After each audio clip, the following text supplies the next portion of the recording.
The chamber of the Galaxy Empire High Council was built to intimidate. Vast arches of crystal alloy rose like frozen waves above a circular floor of light. Representatives from 100 conquered systems stood or hovered at assigned tiers, their banners glowing softly with the colors of submission. At the center floated the projection of a single star map, rotating slowly, calm, and confident. As the Empire had always been, the briefing had been expected to last minutes. It did not. Admiral Varek stood rigid before the council ring, his posture stiff in a way that betrayed unease despite decades of command.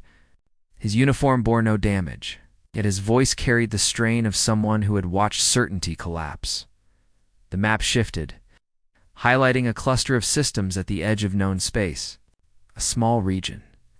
Unremarkable by Imperial standards, contact was made with the species calling themselves humans, Varek said. Initial assessment classified them as a minor, interstellar power. Several counselors signaled mild amusement. Minor powers were absorbed weekly. The engagement force dispatched was standard, Varek continued. 3 fleets. Full orbital superiority expected within 6 cycles. The map changed again. Red markers appeared, then more. Then an expanding ring of flashing symbols. Silence spread through the chamber. We lost all 3 fleets, Varek said. The word lost echoed strangely in the vast space. Counselor Threx leaned forward, mandibles clicking softly. Clarify. Lost as in damaged. Or lost as in retreated. Lost as in ceased to exist, Varek replied. The red markers vanished, replaced by a single blue line cutting cleanly through Imperial formations. The humans did not match our projections, Varek said. Their vessels were fewer. Their formations appeared disordered. Their communications were chaotic. Several counselors exchanged confused signals. Then how, asked Counselor May, did they prevail? Varek hesitated. That alone unsettled the chamber. They did not fight as we expected, he said. They fought as if loss was acceptable. The map zoomed in on the first battle. Imperial cruisers advanced in perfect formation. Human ships scattered, breaking into irregular paths, some accelerating directly toward enemy fire. They closed distance intentionally, Varek said. They used ships as shields. They sacrificed carriers to open firing corridors. A low murmur rippled across the tiers. Such waste, May said. No species fights that way. They do, Varek answered. And they kept coming. The display shifted again, showing human infantry boarding actions. Suits scarred, weapons improvised. Its movements aggressive and relentless. They boarded vessels that were already exploding, Varek said. They fought in vacuum. They continued after wounds that would incapacitate most beings. The chamber grew colder. Counselor Threx straightened. You are describing desperation. A final defense, Varek said quietly. They were testing us. The map paused. A new projection appeared, showing a human command vessel. Smaller than Imperial flagships, crude in design, covered in layered armor. After the third fleet was destroyed, Varek continued. We received a transmission. A voice filled the chamber. Translated into Imperial tone, calm, almost polite. This is Captain Allen of the Terran Defense Coalition. You have entered restricted space. Turn back. The transmission ended. That was all, Varek said. May tilted her crest. That was their surrender offer. That, Varek replied, was their warning.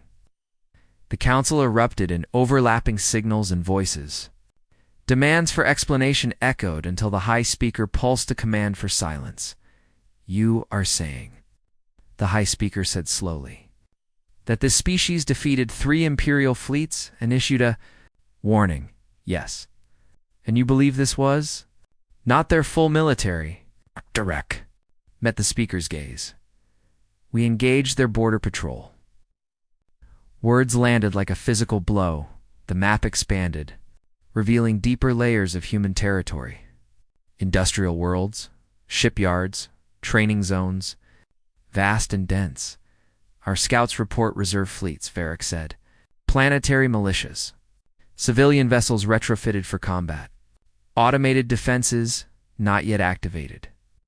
The high speaker's glow dimmed slightly. Estimate their total strength, the speaker said.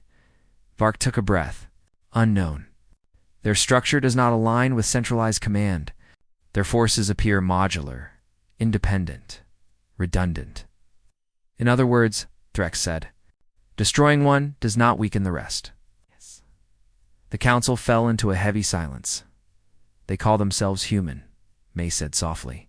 What drives them? Varric hesitated again. They believe survival is a skill. They believe adversity is training. The map shifted one final time, showing a recorded image from the battlefield. A damaged human ship, engines failing, drifting. Imperial forces moved to finish it. The ship detonated, taking 3 cruisers with it. The humans call this a last stand, Varric said. But they do it repeatedly. They do not see death as failure if the objective is achieved.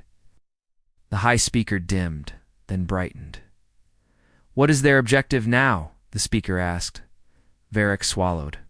They are advancing. A sharp intake of breath swept the chamber. Advancing, Threx repeated. With what? Varric's voice was steady now, resigned. With what they consider enough? The map showed human fleets moving, not in a single wave, but in many small vectors, converging slowly. Inexorably, they are not rushing, Varric said. They are building pressure, learning, adapting. May folded her limbs inward. How do we stop them? Varric looked around the chamber at the ancient symbols of an empire that had never been challenged this way. We negotiate, he said. The high speaker pulsed sharply. We do not negotiate with minor powers. Varric met the speaker's light without flinching. Then we do not survive, he said. Silence returned. Deeper than before, a junior counselor finally spoke, voice trembling. Admiral, one question remains. Broad turned. When our fleets were destroyed, the counselor asked, why did the humans not pursue immediately? Varric closed his eyes for a brief moment, because he said, they were still deciding whether we were a threat worth ending. The star map continued to rotate, indifferent and vast, for the first time in its long history. The Galaxy Empire understood something new. It was not alone, it was not superior, and it had mistaken restraint for weakness far beyond the chamber. In the quiet hum of human space, fleets trained, civilians prepared, and leaders watched the stars with a calm born of long struggle. They had not sent their full army, they had sent a message.